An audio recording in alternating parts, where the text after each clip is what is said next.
My best friend said, "Your girlfriend wants me. Step aside." I replied, "She's all yours." Then I showed her his text, scheming behind her back.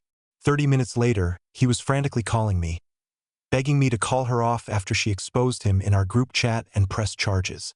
I, 28, male, or rather was the kind of guy who believed in loyalty above all else.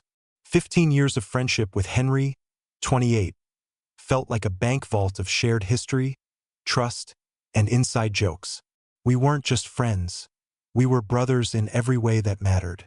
Which is why, when he sat across from me in my own living room last Tuesday, swirling the last of a craft beer in his glass, his words didn't just sting. They vaporized the reality I thought I was living in. "Look, man," he began, leaning forward with that smug, conspiratorial grin he gets when he thinks he's about to do you a favor. "There's no easy way to say this. Maria wants me. She's been dropping hints for weeks. It's intense." Maria, 27, my Maria. The woman I was building a future with, the one who knew about my anxieties, who loved my terrible cooking, who I was planning to propose to in a few months.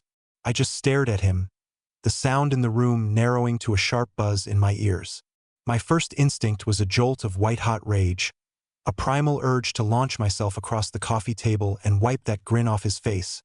But it was followed by a wave of something colder and more nauseating: confusion. He took my stunned silence as weakness. "I know it's rough, but you have to see it from my perspective. The chemistry is insane. You and her, it's comfortable, sure. But this is fire. I think it's time for you to just step aside. For her happiness, you know? For her happiness." The audacity of it was breathtaking. Every joke at my expense, every subtle one-up, every time his hand lingered on her back a second too long. It all started replaying in my mind, but this time in a sickening new context. The rage was still there, but a strange, cold calm began to form on the surface. A defense mechanism. I decided in that split second not to give him the satisfaction of a fight. "Okay," I said, my voice unervingly steady. Henry blinked, the wind clearly taken out of his sails. "Okay, that's it." "Yeah, man," I said, meeting his gaze. "If she wants you, she wants you. Can't stand in the way of fire, right? She's all yours." He looked genuinely stunned, and for a moment, I saw a flicker of disappointment, like a predator who was hoping for a bloody chase and was instead handed the prey on a platter. Cool. That's really mature of you, man." He stood up, puffing his chest out. "I knew you'd understand." "I do," I said, walking him to the door. "Completely." The moment the door clicked shut, I didn't punch a wall. I leaned against it, my legs feeling weak. The calculated calm evaporated, leaving only the hollow ache of betrayal. After a minute, I picked up my phone. My hands were shaking. I texted her. "Hey, you free? Something's happened. We need to talk face to face." "Maria." "Of course. On my way. Everything okay?" "You're scaring me." "I'm not sure. Just get here." She arrived 20 minutes later, her face etched with concern. The first thing she saw was my expression. "Aaron, what is it? What's wrong?" I told her, my voice flat, relaying the conversation with Henry verbatim. Her face went through a kaleidoscope of emotions. Confusion, disbelief, a flash of anger. "He said what?" she asked, her voice tight. "That I want him? That's insane. Why would he say that?" Then a flicker of suspicion crossed her face, a look that wounded me more than anything Henry had said. "What's going on, Aaron? Is this some kind of fight between you two that I'm being dragged into?" And there it was, the messy reality. She didn't know who to believe. Henry had been my best friend for 15 years. His word against mine. "He told me," she continued, her voice trembling slightly, "that he was worried about you, that you've been distant, and that he was just trying to be a good friend to both of us. He's been texting me, checking in." The poison was already there. He'd been laying the groundwork for weeks. "Maria, he's been playing us both," I said, my voice pleading. "He's a liar."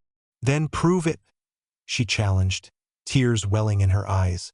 "Because right now, my boyfriend is telling me my best friend is a monster, and I don't know what to believe. My heart sank. Then a memory surfaced. A conversation from about a year ago, so repulsive it had seared itself into my brain. I started scrolling frantically through my chat history with Henry, my thumb flying. It took me nearly 10 minutes of desperate searching through memes, plans, and nonsense. And then I found it.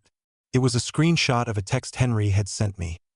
A cropped but identifiable private photo of a woman we both knew from college. His text above it read, "Dude, you gotta see this. So desperate. Thinks she can get me to help her with her startup. LMAO. My reply at the time had been simple. This is seriously messed up. Delete it. I had saved a screenshot of that specific exchange because, in that moment, I'd felt a genuine line had been crossed. I never imagined I'd need it like this. I handed the phone to Maria. She stared at it, her face going from pale to stone. She scrolled up and down, reading my horrified reply and his dismissive one. This was concrete. This wasn't my word against his. This was his character in his own words on the screen. The foundation of his lies crumbled in an instant. He told me, she whispered. He told me you were the one who had a problem, that you were objectifying women and he was trying to get you to see how messed up it was. He used this exact situation as an example of your bad behavior. The sheer, diabolical depth of his betrayal was finally laid bare. He hadn't just lied. He'd inverted reality.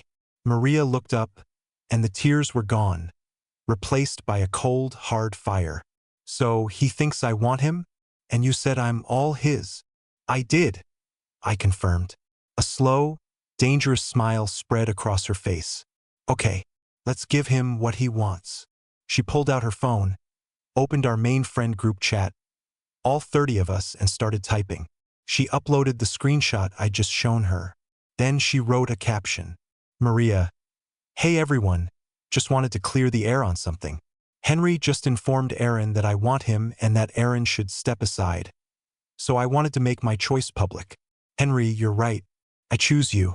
I choose the man who shares women's private photos behind their backs to feel like a big shot. See attached.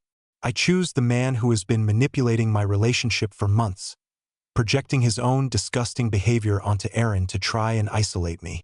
So you got me. I'm all yours. By the way, I'll be filing a police report for harassment tomorrow morning. Can't wait for our fire connection. She hit send. We sat in silence. 30 seconds passed.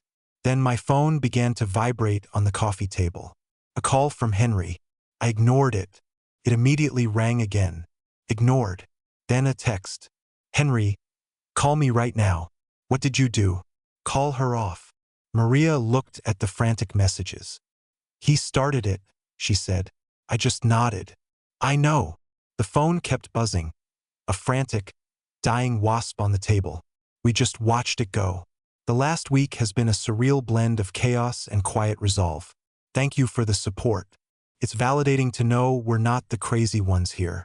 The group chat was a nuclear bomb. It didn't unite everyone against Henry. It shattered the group completely, and the fallout has been messy.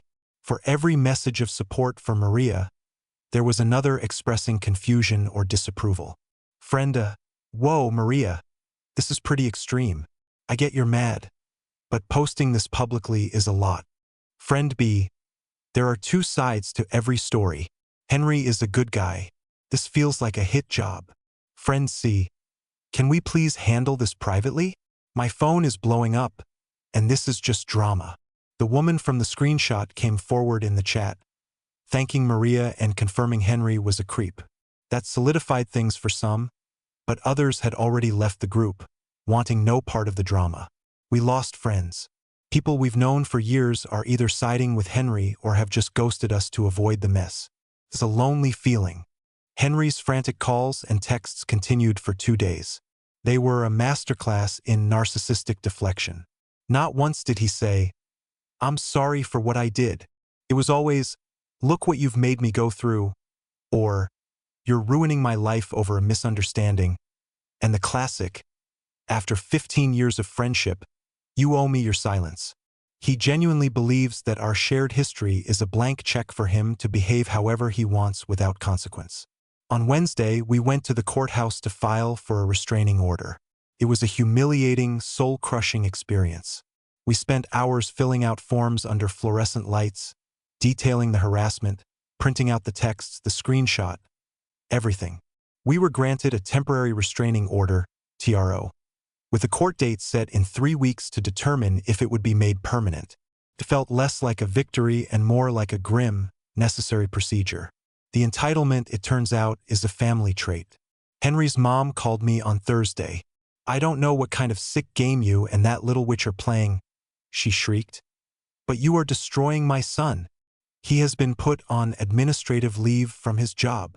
They're investigating him. All because of your lies." The administrative leave was a key detail. He wasn't fired, he was in limbo, and they were panicking. "He is a good boy," she continued. "He told me everything. He was just trying to check on your girlfriend to make sure she was okay after you had a fight. And she twisted it. You need to tell her to drop this ridiculous court case and post an apology for slandering my son."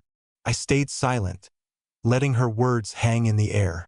"Ma'am," I finally said, my voice flat, "Henry's actions are his own. Everything we stated in that chat and in our court filing is documented and true.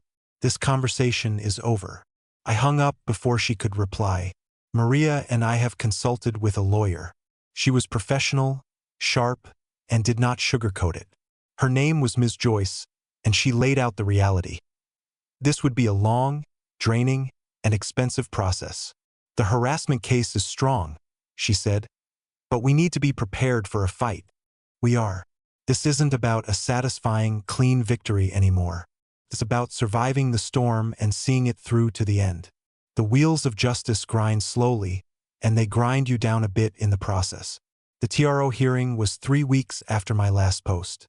It was as awful as we imagined. Henry was there with his parents and a lawyer. He looked pale and resentful. His lawyer tried to paint Maria as an unstable, jealous ex-friend. They twisted their platonic friendship into some kind of unrequited love on her part and me as a manipulative puppet master. But we had the evidence. The texts, the screenshot, the sheer volume of his frantic, demanding messages after the group chat post. The judge wasn't impressed with his defense.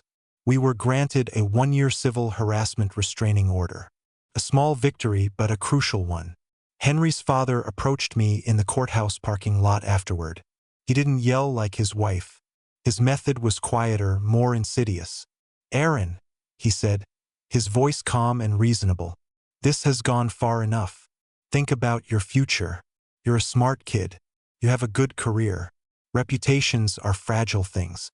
A public court case, accusations. It gets messy. People in your industry talk. It would be a shame for your professional life to be impacted by a boy-girl squabble." It was a threat wrapped in a silk handkerchief. He was implying they would start rumors at my workplace, try to damage my career as retaliation. I just looked at him. "Are you trying to intimidate a witness, Mr. Davies?" I asked, my voice just as quiet as his. "Because my lawyer is right over there, and I'm sure she'd be very interested in this conversation." He paled, the mask of civility dropping. He just turned and walked away. The smear campaign continued, but with less success. The court's decision gave our story credibility. Still, it cost us. The legal fees are piling up. The emotional toll is immense. We feel isolated. We've had to block a dozen former friends. Every social interaction feels fraught with tension, wondering who knows what, who believes whom. This is the reality of justice. It's not a triumphant movie scene. It's a war of attrition. I haven't posted in a long time. The last several months were a quiet, tense crawl toward the finish line. The criminal case for harassment and the illegal distribution of intimate images was moving forward, separate from the restraining order. As the court date approached, Henry's desperation hit a new, despicable low. He must have known his legal options were exhausted, so he resorted to pure psychological terrorism. Maria started getting DMs on Instagram from anonymous accounts. They were vicious, calling her every name in the book. Then they got specific. One message mentioned her deepest medical insecurity, a private health issue she'd struggled with a year ago, something she had told only her mother, me, and Henry during a moment of vulnerability when she had leaned on him as a friend. He was using her pain as a last-ditch weapon to try and break her, to intimidate her into dropping the case. It was the act of a true monster, a final confirmation that the person we knew was gone, replaced by this venomous creature. It didn't break her. It forged her resolve into steel. That act of cruelty was his final mistake. Our lawyer, armed with this new evidence of witness intimidation, went to the prosecutor. The DA's office informed Henry's lawyer that if this case went to trial, they would be seeking the maximum penalty, including jail time. A week later, a plea offer arrived. Henry would plead guilty to misdemeanor harassment and unlawful distribution of intimate images. The prosecutor's proposed terms, developed in consultation with us, were harsh: 2 years of probation, a significant fine, a year-long batterers intervention program, and a new 10-year restraining order. We accepted. A trial would have been traumatic, and a guilty plea is a conviction. It's a permanent mark on his record. The day in court was quiet and gray. Henry stood before the judge, a hollowed-out version of the man I once knew. He read his admission of guilt from a piece of paper in a monotone. There was no emotion, just the sullen compliance of a man who had finally run out of moves. His parents were there. His mother cried silently. His father stared at the wall. I felt nothing for them. Life since then has been calm. The 10-year restraining order is a shield. I heard he was eventually let go from his job and now works somewhere in logistics, still living at home. Our old social circle is a ghost. We've built a new one, smaller and more genuine. Maria and I got engaged last month on a quiet beach. Just us. The future is ours again. Last week, a letter arrived. No return address, but I knew the handwriting. It was from Henry. It was a rambling, self-pitying mess about our brotherhood and his one stupid mistake. It ended with, "Can you ever forgive me?" For a moment, I felt that old rage flare. I walked to the kitchen, my hand tightening around the envelope, my first thought being to burn it and be done with him forever. But then I stopped. That would be an emotional reaction, and I was done giving him my emotions. The old Aaron would have burned it. The new Aaron, the one who spent months documenting everything, knew better. This letter was a violation of a 10-year restraining order. It was evidence. I didn't burn it. I showed it to Maria.